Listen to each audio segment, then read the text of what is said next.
खैर जो हो गया, अब आगे नहीं होगा। इसके लिए आज मैं शपथ दिलवाऊंगी आप लोगों को और हमारे बालक भी।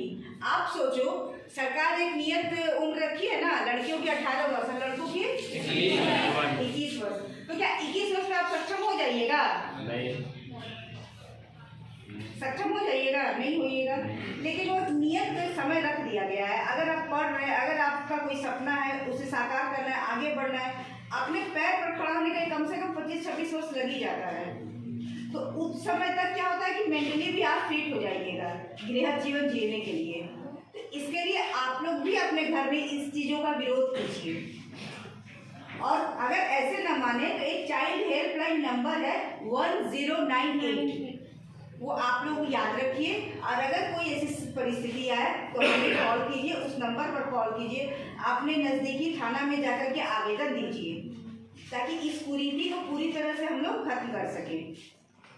दूसरा बात है कि आप लोग देखते हैं कि कानून कब कठिन हो जाता है, जब कोई बात नहीं मानता है तो फिर उसको कानून का राह दिखाना पड़ता है। तो बाल विवाह अगर होता है तो इसमें माता पिता, पंडित, काजी, नौआ, मौलवी और हलवाई सभी सामान्य अपराधी माने जाते हैं। और अपराधी ऐसे वैसे नहीं, उनको 2 साल सश्रम कारावास दिया जाएगा और 1 लाख रुपया फाइन की भी व्यवस्था है। तो 1 लाख रुपया फाइन जो है ना, वो बहुत कठिन होता है, हर किसी के लिए संभव नहीं होता है देना। तो कम से कम कानून के डर से भी आप बाल विवाह को मत कीजिए और ना बाल विवाह के लिए किसी को बोलिए। इतना चीज़ आप लोग याद रखिएगा। और अगर कहीं ऐसा देखिए तो जरूर बताइए, क्योंकि ये नॉन बेलेबल है, इसमें जल्दी बेल भी नहीं मिलता है। बाल विवाह रोकने के लिए सरकार तरह तरह का स्कीम भी चलाता है ना, कि जैसे कन्यादान योजना लाई है, तो किशोरी समृद्धि योजना है, सुकन्या समृद्धि योजना है। तो ये सब क्या है कि गवर्नमेंट जो है इसलिए लाती है ताकि गांव के लोगों को लाभ मिल सके, है ना। शहर में तो अवेयरनेस है, लोग जानते हैं कि भाई हमारे बच्चे को पढ़ाना है, अच्छे स्कूल में पढ़ाना है। लेकिन गांव घर में क्या होता है कि देखते हैं 10th तक पहुंचे, अरे चलो अब शादी ब्याह करके पड़ोसी क्या बोलेंगे, रिश्तेदार बोलेंगे, ये इन सब रूढ़ियों को आप ही लोग रोक सकते हैं।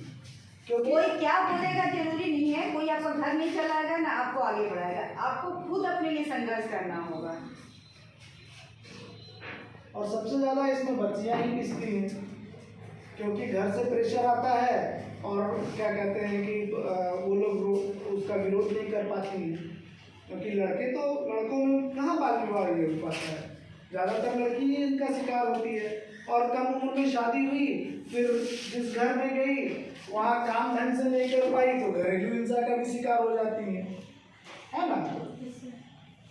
क्योंकि नए घर में गई, अगर आपका समझ नहीं है, बचपना है, तो जो सास होगी वो भी प्रताड़ित करेंगी, जो ननद होगी वो भी प्रताड़ित करेंगी, तो घरेलू हिंसा की भी शिकार हो जाएंगी, है ना। तो ये जो है ये कुरीति को जड़ से खत्म करना है। इसीलिए सरकार जो है गांव-गांव जाकर के, स्कूल में जाकर के अवेयरनेस प्रोग्राम, जागरूकता प्रोग्राम चला रही है कि लोग जागरूक हो, है ना। किसी भी चीज़ को खत्म करने के लिए जब तक लोग जानेंगे नहीं तब तक कैसे ये होगा, है ना, खत्म कैसे होगा। आप लोग 9-10 के बच्चे लोग हैं ना, तो आप लोग तो फंडामेंटल राइट्स पढ़ती होंगी सब बच्चे लोग, कोई हाँ नहीं बोल रहे हैं। मौलिक अधिकार, अच्छा मौलिक अधिकार आप लोग जान रही है ना अपना अपना, आप लोग भी।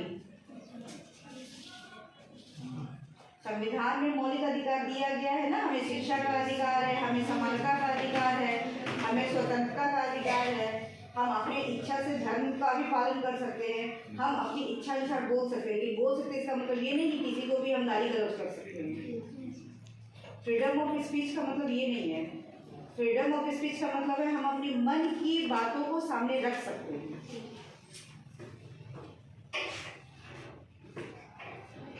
बाल विवाह न हो, इसकी शुरुआत 1928 में हुई थी, अंग्रेजों के ज़माने में ही, लेकिन वो कार्यान्वित नहीं हो पाई। फिर 1929 में आया बाल विवाह निषेध अधिनियम, जो पूरी तरह से कार्यान्वित नहीं हो पाया। फिर 2006 में सरकार बनाई बाल विवाह प्रतिषेध अधिनियम, बना दी, कानून तो बनता ही रहता है, लेकिन क्या सच से उसका पालन हो रहा है? उसका सच से पालन होने के लिए हम आप लोगों को आगे आना होगा।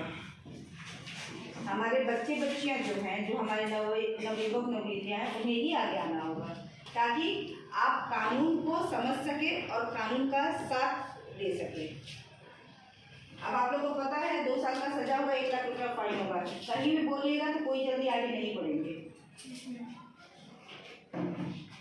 और बाल श्रम के बारे में भी बता रही हूँ। आप लोग सोचिए कि आप लोग जरूर सौभाग्यशाली है कि आपके मम्मी पापा आप लोगों को पढ़ने भेजते हैं, ये शिक्षा के मंदिर में आप लोग शिक्षा ग्रहण करते हैं, लेकिन जिनके माँ बाप अपना उत्तरदायित्व नहीं पूरा कर पाते, वो बच्चों को भेज देते, जाओ कचरा चुनो, कहीं होटल में काम करो, वो कितना उनके साथ दुर्दांत व्यवहार होता होगा कि जिस